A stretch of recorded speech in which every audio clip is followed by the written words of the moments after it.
vient d'entamer le début du circuit autour d'Orchy. Les coureurs ont passé Coutiche et sont donc entrés sur le circuit. On passera une première fois sur la ligne d'arrivée, place Gambetta, pour un nouveau tour. Et ensuite arriver donc le tour de 33 km 800 autour d'Orchy. Là on voit, hein, ça s'organise pas vraiment en tête du peloton. On essaie un petit peu de compter les hommes après avoir essuyé beaucoup de vent sur les parties très très venteuses entre les champs. Et là maintenant on essaie un petit peu de se recompter, de s'organiser en tête de ce peloton. Avec là on voit à gauche le coureur de Rompot. Voilà les différentes équipes au départ de ces 4 jours, plus ou moins représentées dans ce peloton. Alors Pascal, est-ce que ce temps va forcer les coureurs à aller un petit peu plus vite? Est-ce que c'est compliqué? C'est d'autant compliqué que dans la Pévèle et du côté d'Orchy, il y a très peu d'endroits pour se protéger. On le voit d'ailleurs encore aujourd'hui. C'est vraiment très difficile et ce vent est très important. On revient sur la course. Il reste un peu plus de 51 km. Où en est-on? Par exemple, comment va Thomas Voeckler? Thomas Voeckler, on vient de le voir aux avant-postes. Un petit groupe de 10 coureurs s'est échappé, s'est extirpé du peloton.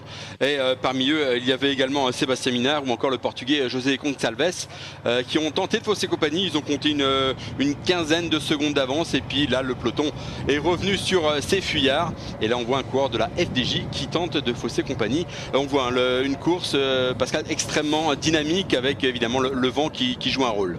Et puis il faut quand même signaler que sur cette arrivée à Orchy, 1 km 800 de l'arrivée, il y a le passage Marc Madiot, le passage pavé Marc Madiot. Il sera extrêmement intéressant et puis presque obligatoire pour ceux qui ont l'ambition dans cette première étape des 4 jours de Dunkerque de se trouver aux avant-postes.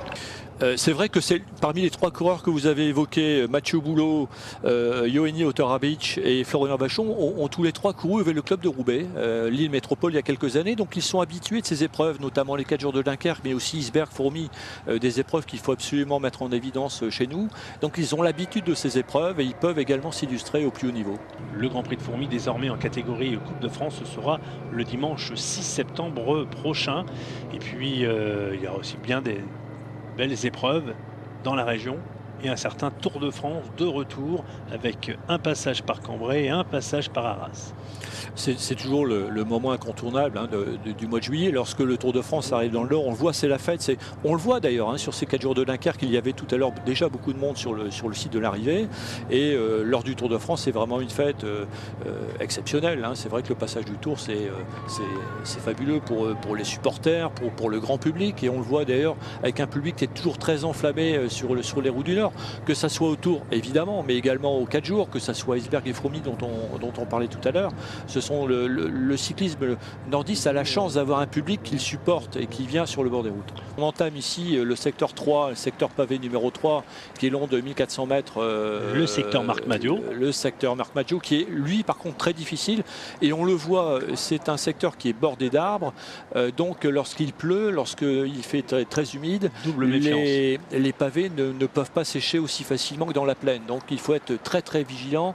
Ça peut être très très glissant sur ces secteurs pavés. Et puis là, ce qu'on a dit tout à l'heure, c'est que ce secteur sera à franchir une deuxième fois et on sera à 1 km 800 de l'arrivée. Là, j'imagine qu'on n'a pas le temps de repérer forcément ce secteur pavé avant d'arriver justement à place Gambetta à Orchy. Mais bon, ça donne quand même une indication déjà pour nous et on voit que ces 3 coureurs accélèrent en même temps, souffrent sur ces pavés. Et derrière, le peloton est pointé à 34 secondes. On avait un petit peu de désorganisation.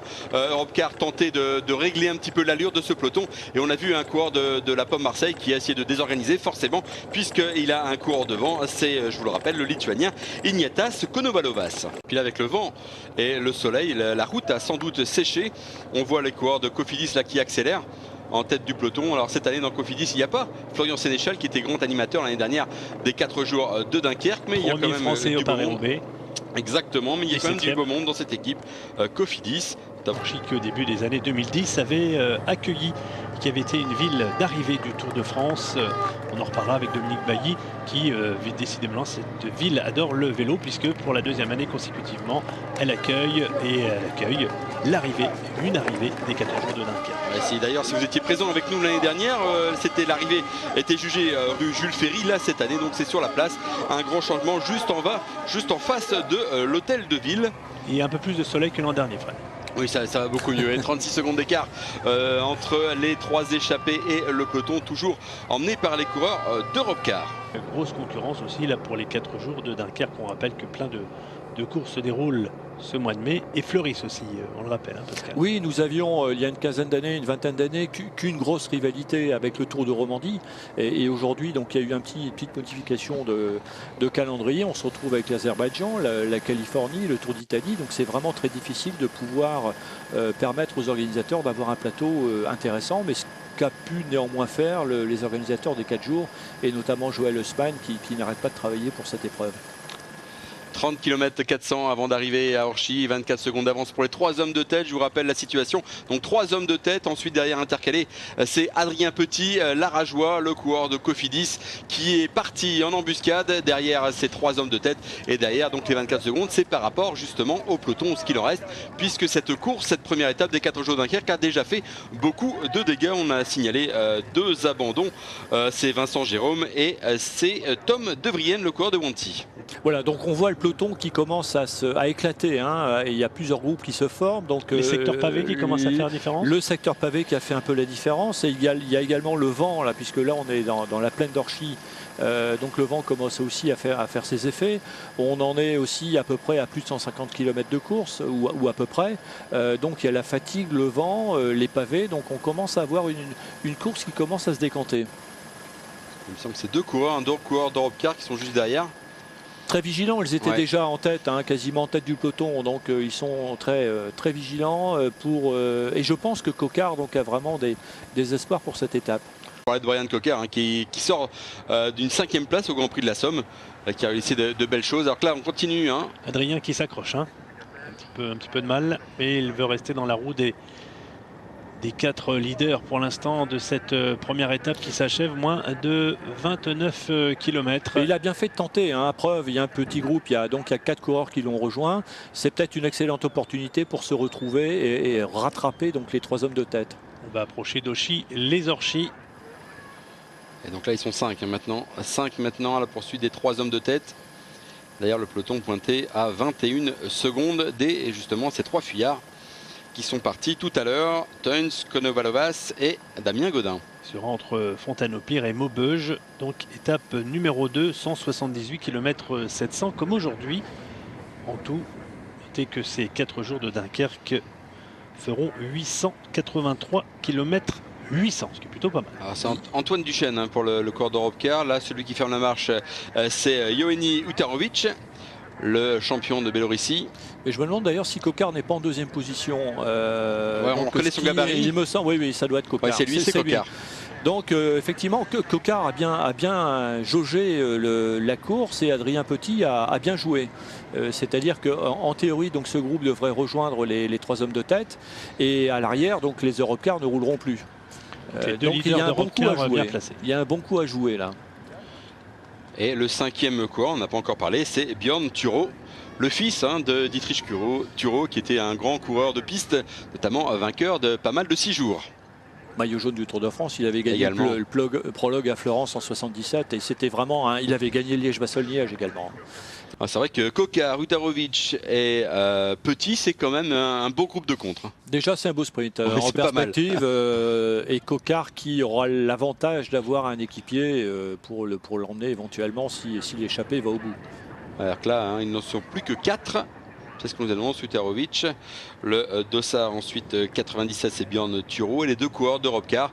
Donc Brian Coquard et également le Canadien donc Antoine Duchesne. Adrien Petit a dû sauter là. Ouais, il est peut-être victime d'un enduit mécanique, pardon. Donc 3 hommes qui souffrent dans le vent, on le voit encore, hein, avec un petit éventail. À l'arrière, c'est exactement la même chose pour les 4 coureurs. Et maintenant, puisqu'Adrien Petit n'est plus parmi les 7, l'équipe Cofidis roulera peut-être à l'arrière pour une potentielle arrivée au sprint avec Van Bilzen peut-être. On voit les à côté hein, avec l'herbe qui bougeait par le vent, ça donne une impression. Je pense que tout le monde a compris. Hein. Tout le monde a compris que à la fois l'échappée et le groupe de compte n'iront pas au bout. Mais très bon pour bronzer. Ah oui. C'est excellent. D'où la présence de la crème aussi nécessaire aujourd'hui. Forcément. Alors ce qu'il pourrait peut-être avoir, c'est que les 4 qui rejoignent les 3 de devant puissent s'entendre et peut-être repartir à nouveau. Mais ça me semble compliqué puisqu'on a vu derrière le peloton revenir très très vite. Là on les voit tout au bout de la route. Ils restent en surveillance. Ouais. Le peloton va peut-être jouer avec les hommes de tête, les fatiguer pour les rejoindre dans les derniers kilomètres. C'est généralement ce qui se produit dans ce type d'étape, et avec une arrivée au sprint peut-être prévue à Orchy. Le numéro 42 de l'équipe Europcar. Le Canadien Antoine Duchesne, avec Damien Godin juste derrière lui. Voilà, cet homme ces 7 hommes vont peut-être s'entendre et repartir. Là, on annonce 21 secondes d'écart. Canadien qui ne sera pas très loin de Vimy lors de l'étape numéro 3 entre Barlin et Saint-Omer, qui passera du côté de Notre-Dame de Lorette. Hommage à la Première Guerre mondiale et à ceux qui se sont sacrifiés. Alors un Boucher qui se dévoue depuis des années pour tous ses leaders, notamment à la FDJ, qui est un très bon coureur, mais qui roule, qui est l'équipier de service, qui roule dans le vent, qui prête sa roue, et c'est vraiment toujours, il mériterait d'avoir une belle victoire, et pourquoi pas une étape des 4 jours de Dunkerque, qui serait un peu la consécration pour lui, consécration d'une carrière qui est déjà bien remplie. Bien placé, en force la FDJ dans ce peloton, à seulement 22 secondes de la tête de course. Ils étaient 3 puis 4 et un peu plus nombreux maintenant à tête de cette course. Ils sont 7 actuellement, oui. Et voilà, là on voit le dossard 145, c'est le Lituanien Konovalovas qui ferme la marche de ce groupe de 7. Et on s'approche tout doucement d'Orchy. Orchy, bien connu par le musée de la chicorée notamment, et la société, c'est le siège de la société Leroux, leader mondial des producteurs et transformation de la chicorée. Je vais y arriver. Dans un vrai temps des 4 jours de Dunkerque, Frédéric. Oui, on a un temps, je ne sais pas si c'est le vrai temps des 4 jours de Dunkerque, mais c'est un sacré temps. Avec du vent, on a eu des grosses averses de pluie. Du vent très fort et de côté, donc ça donne toujours des courses usantes et intéressantes à la fois. On approche d'ici 2 km du 6e secteur pavé, qui risque aussi de jouer son rôle à quelques minutes de l'arrivée, notamment dans les jambes. Ça sera déterminant. Il restera ensuite un dernier secteur pavé, le secteur Marc Madiou. On le retrouvera, ce secteur. Vous disiez particulièrement délicat, Pascal. Oui, puisqu'on a vu lors du passage précédent que les pavés étaient encore assez humides. Donc il faudra être très très vigilant sur ce passage. Et je ne doute pas que Marc Madiot, sur son pavé, essaiera de voir un coureur s'illustrer de son équipe. On parlait de Marc Madiot et on pense bien sûr aussi à Gilbert Duclos-Lassalle, pas très loin. Il a aussi son pont Gibus et son surnom, le double vainqueur de Paris-Roubaix au début des années 90, qui a été mis à l'honneur quelques jours avant l'édition 2015 de Paris-Roubaix avec une œuvre créée à son effigie. Le pont Gibus célèbre aussi cette année pour son passage à niveau. On en rit aujourd'hui, mais on n'en parle plus d'ailleurs des conséquences. Non. On avait évoqué éventuellement des poursuites judiciaires, et puis pour l'instant, je pense que c'est un peu au point mort. Arnaud Desmarques n'était pas très loin non plus du TGV. Petit clin d'œil aussi à l'équipe handisport de Cofidis, une équipe assez au complet en matière de vélo. On parlait évidemment de Laurent Thirionnet, on parlait tout à l'heure de l'équipe de National 3 de Dunkerque. Le président, c'est Laurent Thirionnet. C'est un champion paralympique. Effectivement. Toujours 7 hommes en tête. Est-ce qu'ils sont encore 7 d'ailleurs? 3, 4, 5, 6, 7. Oui, voilà. Différentes équipes représentées à 10 km de l'arrivée. On annonçait une épreuve ouverte en 2015. Et bien, cette arrivée symbolise nos pronostics. Ça reste ouvert, ça va rester ouvert jusqu'au bout. On peut supposer que des échappées à l'arrivée, il y en aura certainement plus, notamment ce samedi à l'arrivée de Cassel. Mais ça se confirme, on a une épreuve de mouvement, comme on l'avait espéré en début d'émission, et on voit que ça bouge beaucoup.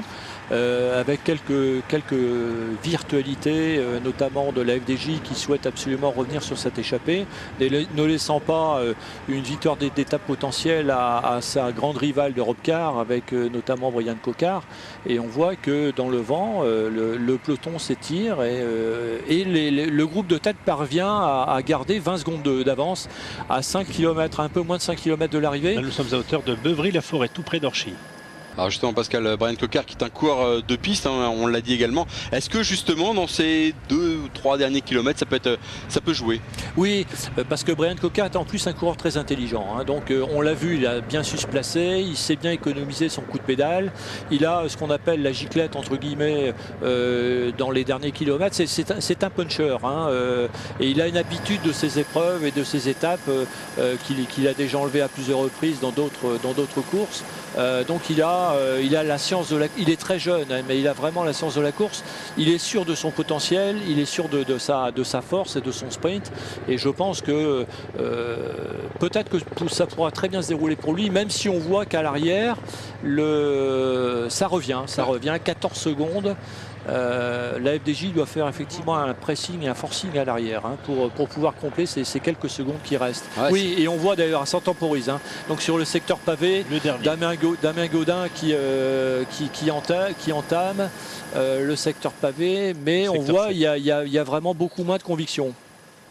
3 coureurs de Bretagne séchés, coureurs de Top Sport Vlaanderen.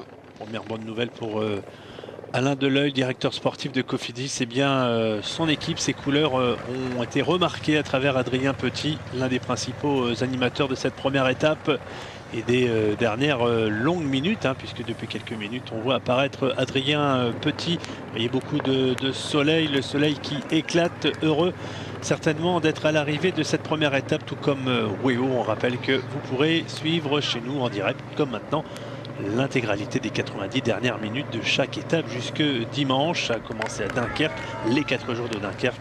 Et bien cette épreuve s'achèvera à Dunkerque dimanche. Et Damien Gaudin là, qui va toujours devant et qui mène ce groupe de tête. Alors là c'est Adrien Petit, me semble-t-il, donc qui est parti à la poursuite des 7 hommes de tête pour tenter de revenir. Il reste 2 km 3, c'est quasiment une épreuve de poursuite hein, pour Adrien. Adrien qui a géré sa course avec différents rythmes imprégnés hein, depuis quelques minutes. Oui, il a bien joué tout à l'heure, puisqu'il était l'instigateur un petit peu de... non, c'est Steve Chenel. Steve Chenel qui lui a l'habitude, c'est un cyclocrossman avéré, donc il a l'habitude de rouler aussi sur les pavés. Hein. C'est un solide coureur, donc il joue le tout pour le tout à 2 km de l'arrivée. Il n'a plus que ça à faire d'ailleurs, hein, et donc se lancer à corps perdu dans la bataille. Là, il donne vraiment tout ce qu'il a. Là, il revient un petit peu sur les hommes qui sont fatigués devant. Ça devient extrêmement difficile pour les coureurs de tête. Le Vosgien Steve Chenel. Donc Steve Chenel, Adrien Petit. C'est encore mieux. De Cofidis. Là, il n'y en a qu'un devant. Hein. Adrien Petit, c'était pas lui. Hein. Donc c'était vraiment Steve Chenel. Et qu'on aura remarqué durant cette épreuve. Formidable pour lui, hein, puisque il est tombé 2 fois. Et c'était sa première victoire finalement de la saison. Ça, c'est toujours intéressant de reprendre confiance. Voilà, avant d'entamer les grandes épreuves comme le Tour de France. Oui, bien sûr. Là, on est à 2 mois du Tour de France. Et il est certain que déjà, on fourbit les armes dans tous les états-majors.